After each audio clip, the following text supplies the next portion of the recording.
d'Aoukro, chef-lieu de région de l'Ifou. La ministre-gouverneure du district autonome des Lacs y est allée à la rencontre des populations. La visite s'inscrit dans le cadre d'une prise de contact. Ici, l'accueil du ministre-gouverneur. Nous sommes à la préfecture de région pour des civilités, mais surtout pour une séance de prise de contact avec les autorités administratives de la région.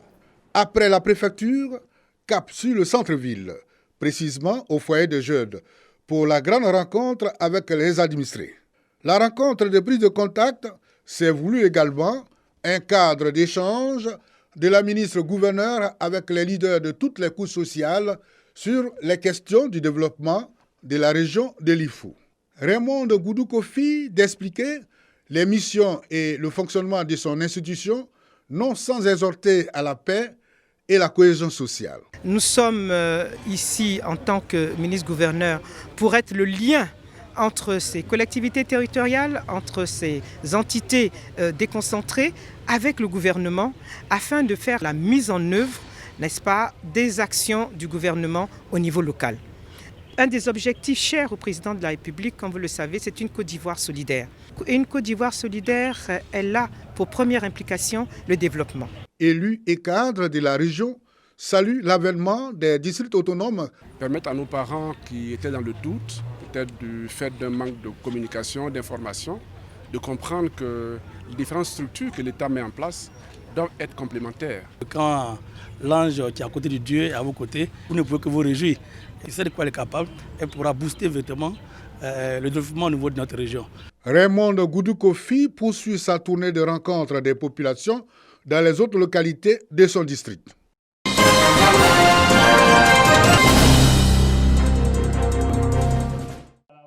1000 kits scolaires composés de cartables, de livres de renforcement et de plusieurs autres fournitures offerts aux élèves du primaire des couches défavorisées des établissements scolaires d'Abengourou.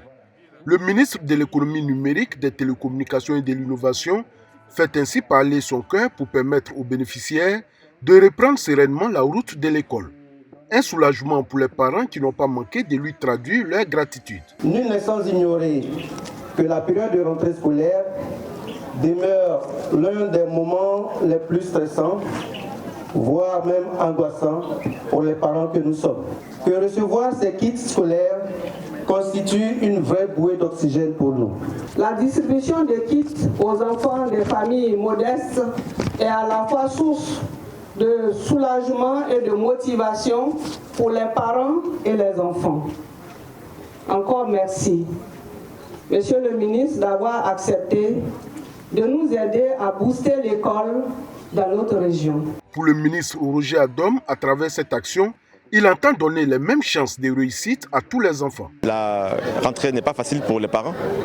Donc si on peut les aider, les soulager, c'est le sens de la démarche du gouvernement et aussi du président de la République. Et puis ma démarche aussi de pouvoir apporter ma petite pierre à l'édifice pour aider certains parents. En marge de cette cérémonie de remise des kits scolaires, le ministre Roger Adom a procédé à la pose de la première pierre de l'orphelinat de la Fondation Mamie Thérèse d'Abengourou qu'il soutient depuis de nombreuses années. Cet orphelinat, qui comprendra toutes les commodités, notamment scolaires, sera bâti sur une superficie d'environ 1500 m² et va accueillir la quarantaine d'enfants que la présidente de la Fondation Mamie Thérèse a en charge.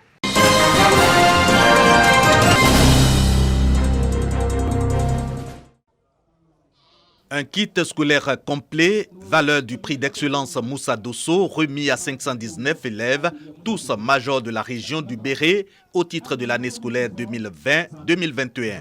Ce sont les 5 premiers de chaque niveau d'études, de la 6e à la terminale par localité.